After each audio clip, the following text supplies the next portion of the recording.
दरवाजों से। तो हाँ दोस्तों, गुड मॉर्निंग, नमस्कार, क्या हाल चाल है आप सबका। आई होप अच्छे ही होंगे। तो आज फिर से हम लोग बात करने वाले हैं अध्याय 6, क्लास 9 का अध्याय 6, रेखाएं और कोण। तो आज इस पर हम लोग विस्तृत बात करेंगे। सबसे पहले उसके परिचय की। तो इस पर आगे बात करने से पहले आप लोगों से ही निवेदन है कि अगर आप इस चैनल पर नए हैं तो तुरंत ही इस चैनल को लाइक, सब्सक्राइब और शेयर करना ना भूलें। तो चलिए अब हम लोग आगे बढ़ते हैं, लेकिन उससे पहले लाइक जरूर करिएगा। चलिए।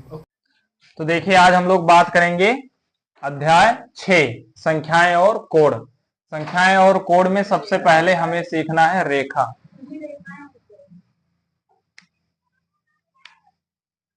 तो रेखा में हम लोग ये जानते हैं कि आखिर में रेखा क्या होती है। तो जैसे आप कोई भी फ्री हैंड से एक सीधी लाइन खींचते हैं, वही क्या है? रेखा। अब सबसे पहले रेखा की परिभाषा जान लो कि क्या होती है। जो रेखा होती है, रेखा की ना तो लंबाई होती है और ना ही लंबाई होती है, चौड़ाई नहीं होती, ठीक है। और रेखा को आप अनंत दूरी तक बढ़ा सकते हैं, मतलब इधर भी चाहे जहां तक आप बढ़ा सकते हैं और इधर भी जितना मन चाहे उतना आप बढ़ा सकते हैं। किसको? रेखा को, ठीक है। तो यहां हम लिखेंगे रेखा के बारे में, वो आप लोग को लिखना है कि रेखा की लंबाई होती है, रेखा की केवल लंबाई होती है,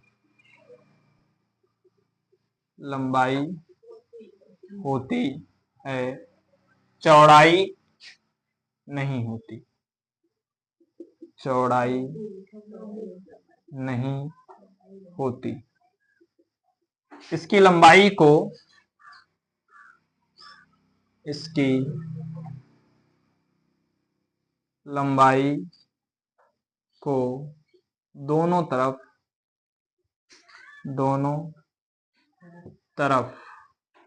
अनंत रूप तक बढ़ा सकते हैं, अनंत दूरी तक, अनंत दूरी तक बढ़ा सकते हैं, बढ़ा सकते हैं।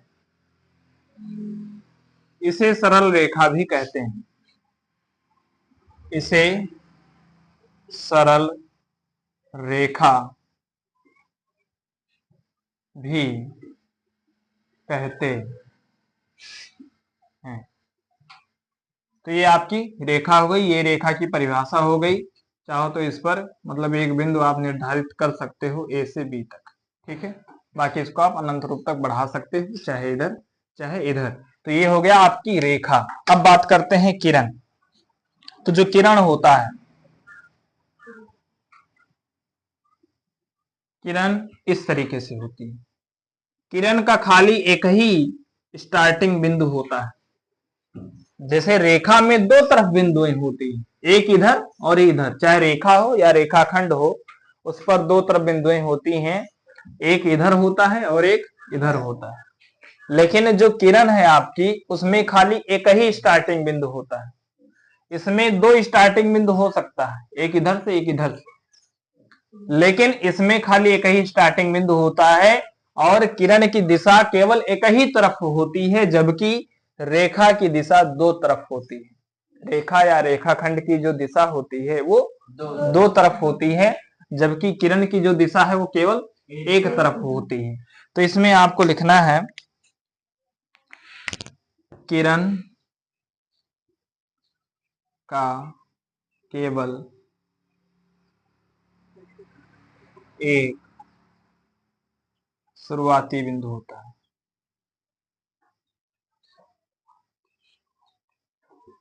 शुरुआती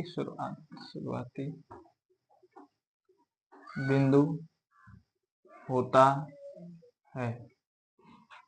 किरण हमेशा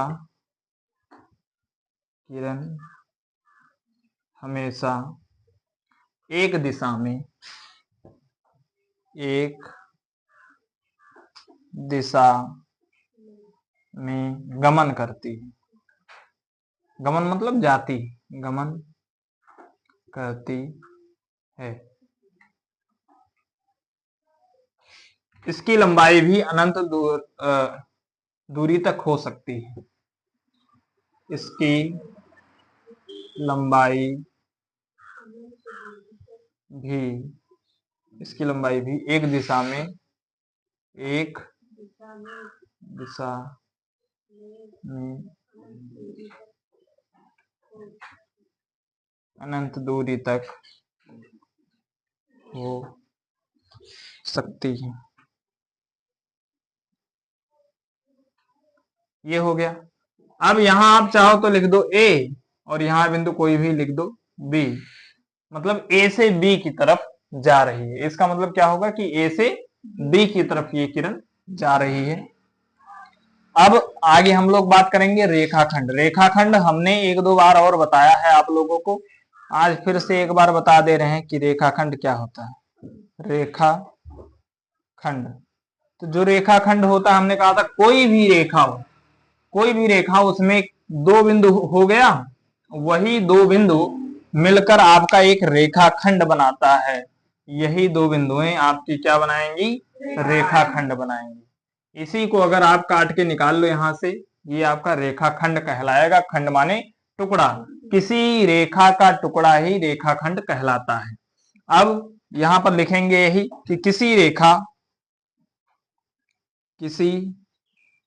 पर कोई दो बिंदु दर्शा दिया जाए, दर्शा दिया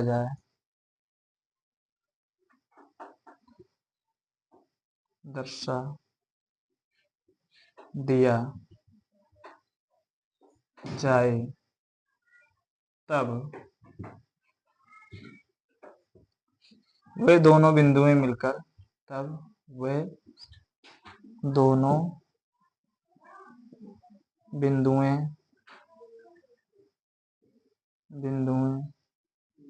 मिलकर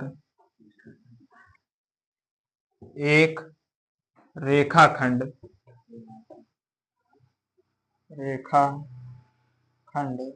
का निर्माण करती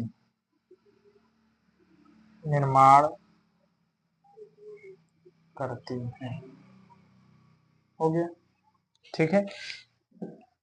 ऐसे ही अब एक और बचा है, कौन सा, संरेख तथा असंरेख बिंदु। पहले इतना आप लोग नोट कर लीजिए, इसमें किसी का डाउट हो तो पूछ सकते हैं। देखो अब 4 नंबर में है संरेख। संरेख हमने कहा था कि जब एक ही लाइन में हो तब वो संरेख होता है, और अगर एक लाइन में ना हो तो वो संरेख नहीं होता है। जैसे देखो, ये मान लो ये ऐसे बना है, ये सब ऐसे बना है, जब लाइन खींचोगे तो सब के सब आपको रास्ते में मिल जाएंगे। मतलब सीधी रेखा, टेढ़ी नहीं, तो टेढ़ी हो गई है लेकिन ये सीधी रेखा, तो ये आपको मिल जाएंगे एक साथ, सब एक ही रास्ते पर, तो ये संरेख होगा। लेकिन कोई ऐसा है जो इधर उधर छूट गया है, ठीक है, जब सीधी रेखा इधर से खींचोगे तो ये बेचारे फंस, ये नहीं मिले। अगर ये वाला खींचोगे तो ये नहीं मिलेंगे, और ये वाला खींचोगे तो ऊपर वाले नहीं मिलेंगे। मतलब कहीं ना कहीं तीनों आपस में संरेख नहीं है, जबकि यहां सभी बिंदुएं एक दूसरे के क्या है, संरेख है। तो संरेख रेखा भी होती है, संरेख बिंदु भी होता है। ये हमने आपको क्या बताया, संरेख बिंदु बताया यहाँ पर, ठीक है। और संरेख जो संरेख मतलब संरेख रेखा जो होती है, वो एक रेखा पर कोई भी दूसरी रेखा खींचते हैं, मतलब एक ही दिशा में दोनों रेखाएं समान रूप से एक दूसरे के ऊपर जब जाती हैं तो वो संरेख रेखा होती है। तो यहां पर आप लिखो, मान लो यहां कोई बिंदु है ए बी सी, यहाँ कोई बिंदु आप मान लो ए है, यहाँ पर बी है, यहाँ पर सी है, और यहाँ पर ए है, यहाँ पर पी क्यू आर लिख दो। पी है, ये क्यू है और ये आर है। तो सबसे पहले परिभाषा लिखेंगे, फिर हम ये लिखेंगे। तो परिभाषा में लिखो, जब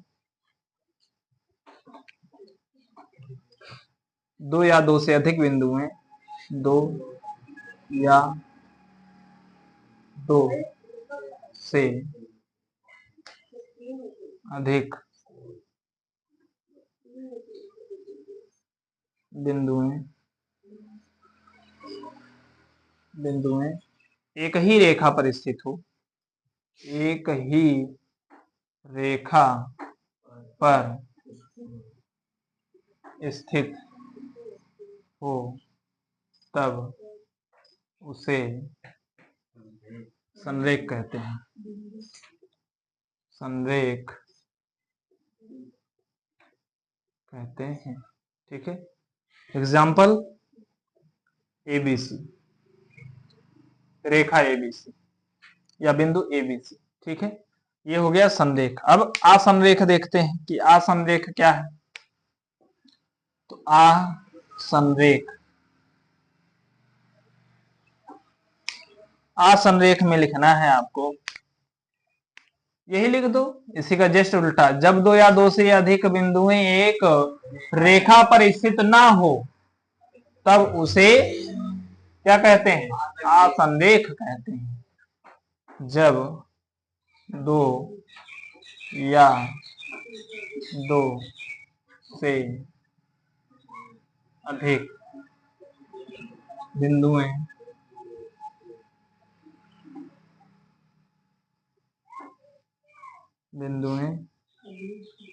एक रेखा पर ना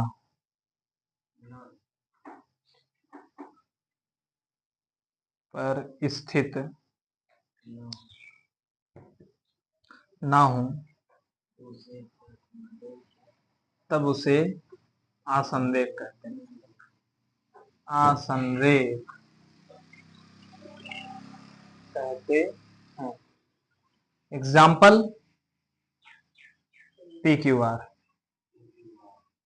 ठीक है, दोनों हो गया, दोनों को नोट कर लीजिए। फिर आगे हम लोग बात करते हैं कोड के बारे में। चलिए अब आगे जानते हैं कि कोड क्या होता है। रेखाओं के बारे में हमने पढ़ा, अब हम क्या पढ़ेंगे? कोड। कि आखिर में कोड क्या होता है। तो सबसे पहले ये जान लो कि कोड बनता कैसे है। पहले उसकी स्मृति आपके दिमाग में आनी चाहिए, फिर उसके बाद में उसकी परिभाषा भी आपको बता देंगे।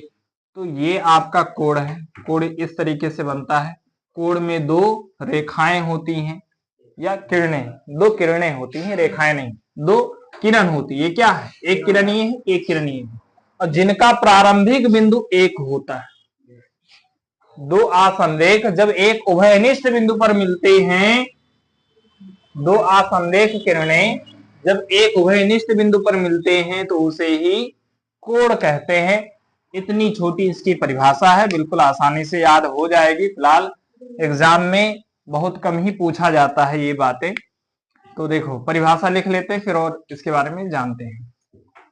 जब दो आसंरेख आसंरेख किरणें जब दो आसंरेख किरणें एक उभयनिष्ठ बिंदु से, एक उभयनिष्ठ, उभयनिष्ठ माने जानते हैं ना? हाँ, उभयनिष्ठ माने कॉमन, जो दोनों में खेलता है वही उभयनिष्ठ होता है क्रिकेट में। ऐसे इसमें भी जो दोनों को टच करता है वही आपका उभयनिष्ठ है। मतलब ये क्या है? ए बिंदु आपका उभयनिष्ठ है, कॉमन है। जब दो आसंरेख किरणें एक उभयनिष्ठ बिंदु से प्रारंभ होती हैं, प्रारंभ होती हैं, तब उसे कोण कहते हैं।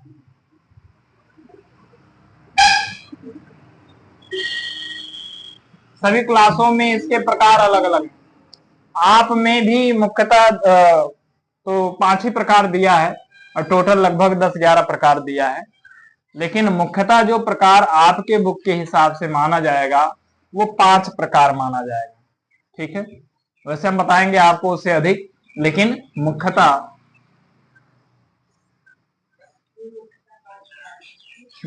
ये 5 प्रकार के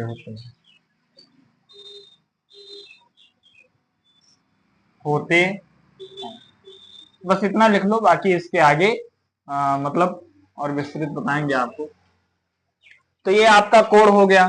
इस कोड को इस तरीके से लिखो, यहां लिख लो ए और यहाँ बी और यहाँ पर सी, मतलब इस कोड का नाम हो जाएगा, एग्जाम्पल में आप लिख लो, इस कोड का नाम हो जाएगा कोड ए बी सी। एक बात का और विशेष तौर से ध्यान देना है कि जब भी आप कोड बनाते हो तो कोड का सिंबल लगाना नहीं भूलना है। कोड का जो चिन्ह है वो आपको लगाना ही है। जैसे कोड ऐसे बनता है, तो इस कोड का जब तक चिन्ह नहीं लगाओगे तब तक ये नहीं माना जाएगा कि ये कोई कोड को दर्शा रहा है। कोड तभी माना जाएगा जब आप क्या लगाओगे, सिंबल का चिन्ह लगाओगे। अगर सिंबल आप नहीं लगाते हो तो ये कोड नहीं माना जाएगा, बस खाली यही लिखा होगा एबीसी, जो एबीसीडी पढ़ते हो वही समझ लिया जाएगा उसको। तो इसीलिए ये सिंबल लगाना जरूरी है। तो अब इसके प्रकार जानते हैं। तो प्रकार में सबसे पहले हम लोग देखते हैं शून्य कोड।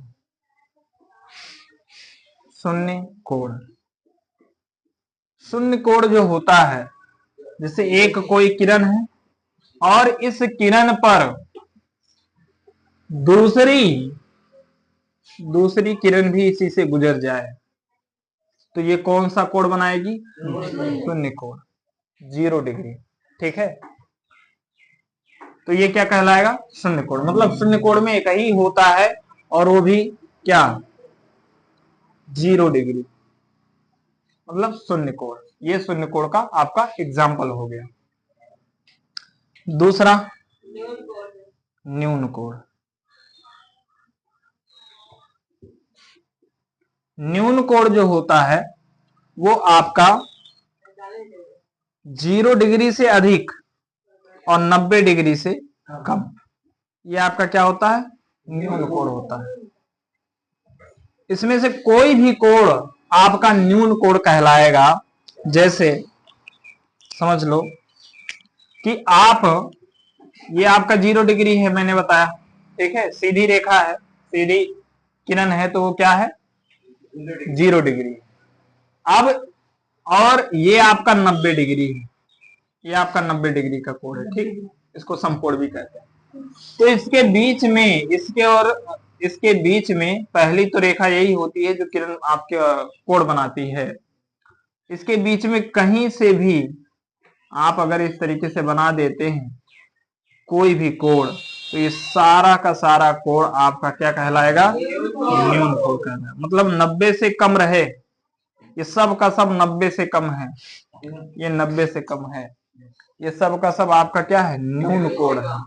मतलब आप अगर एग्जाम्पल में लिखना चाहो तो 1 डिग्री का कोड हो या 2 डिग्री का कोड हो या 10 का हो या 20 का हो, 25 का हो, 45 का हो या 60 का हो या 89 का हो, मतलब 0 और 90 के बीच में कोई भी नंबर हो, उस सब का सब न्यून कोड में आता है। ठीक है, न्यून कोड समझ गए। अब बात करते हैं न्यून कोड के आगे सम कोड। तीसरा सम कोड।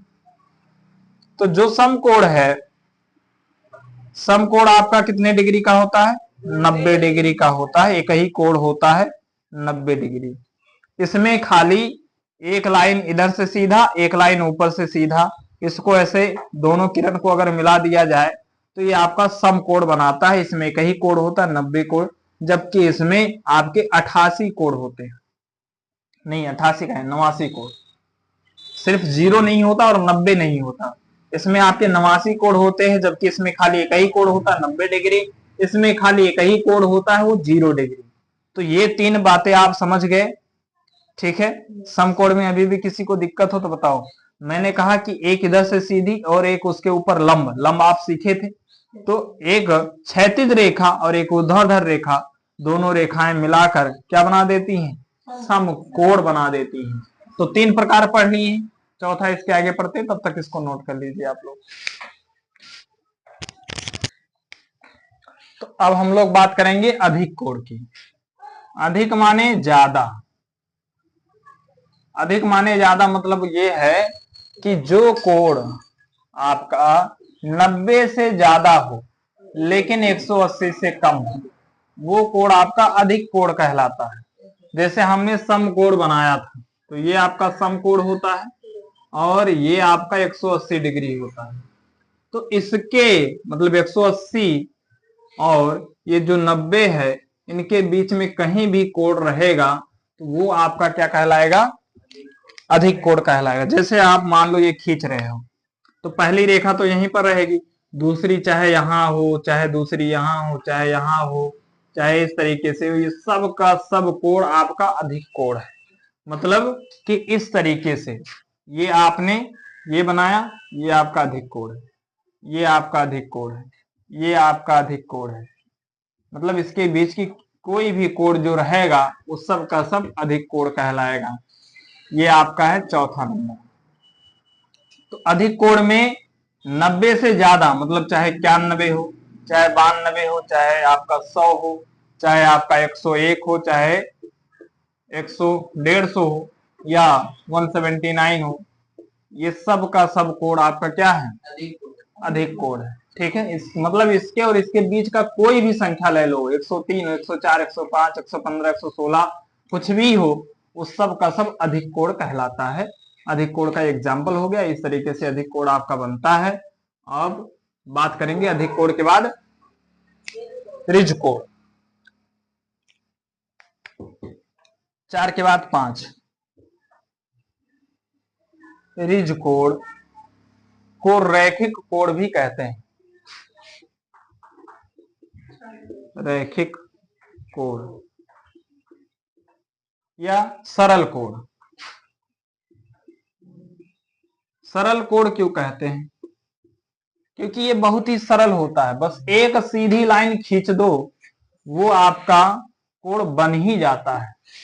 एक सीधी लाइन आप खींच देते हैं तो ये आपका कोड बन जाता है। मतलब 180 डिग्री का जो कोड होता है वही आपका रिज कोड होता है। तो बहुत ही आसानी से एक लाइन खींच दी, कोड बन गया, इसलिए इसको सरल कोड भी कहते हैं। और रैखिक कोड इसलिए कहते हैं क्योंकि ये एक रेखा पर बनी है, एक रेखा के माध्यम से बनी है, इसलिए इसको रैखिक कोड कहते हैं। और रिज कोड मतलब यही होता है कि 180 डिग्री का कोड, इसको रिज कोड कहते हैं। अब बात करते हैं 6 नंबर। तो 6 नंबर जो है वो है बृहत कोड। बृहत कोड, जो बृहत कोड होता है वो 180 से ज्यादा होता है और 360 से कम। मतलब कि एक रेखा इस पर, पहली रेखा तो इसी पर होगी, चाहे जिस पर, चाहे इस पर ले लो, चाहे सम कोड पर ले लो, चाहे न्यून कोड में ले लो, पहली रेखा इसी पर होगी। बाकी ये पूरा 360, ये पूरा घुमा दो, एंगल 360 होता है। तो बृहत कोड में ये ऊपर 180 तक थे आप, अब आ गए आप नीचे, मतलब 360 की तरफ आप चल रहे हैं, इसके नीचे। तो पहली इस पर, पहली वाली इस पर, अब दूसरी चाहे यहां हो, चाहे यहां हो, चाहे यहां हो, चाहे जहां पर होगा इसके नीचे, वो आपका सबका सब बृहत कोड कहलाएगा।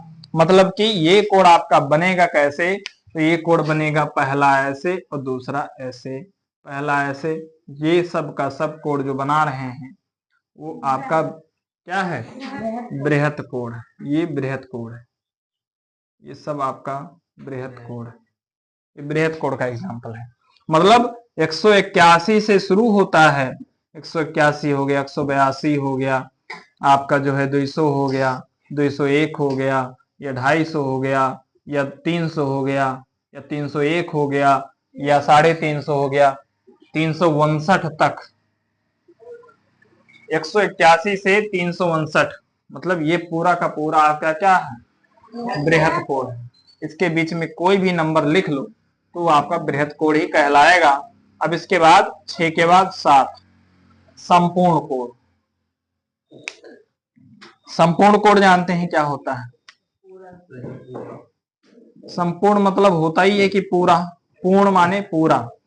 तो पूरा पूरा कोड, पूरा कोड में भी एक ही कोड होगा।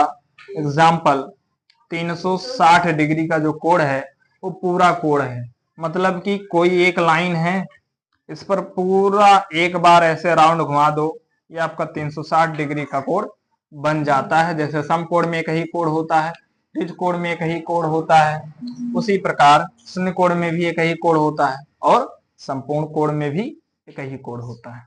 तो ये जो मुख्य कोड हैं वो 7 प्रकार के हैं। अगर आप छोटे क्लासों में देखोगे तो। और इसके बाद कुछ और भी कोड आपको आगे इसमें मिलेंगे जो इन्हीं कोडों की सहायता से बनाए गए हैं।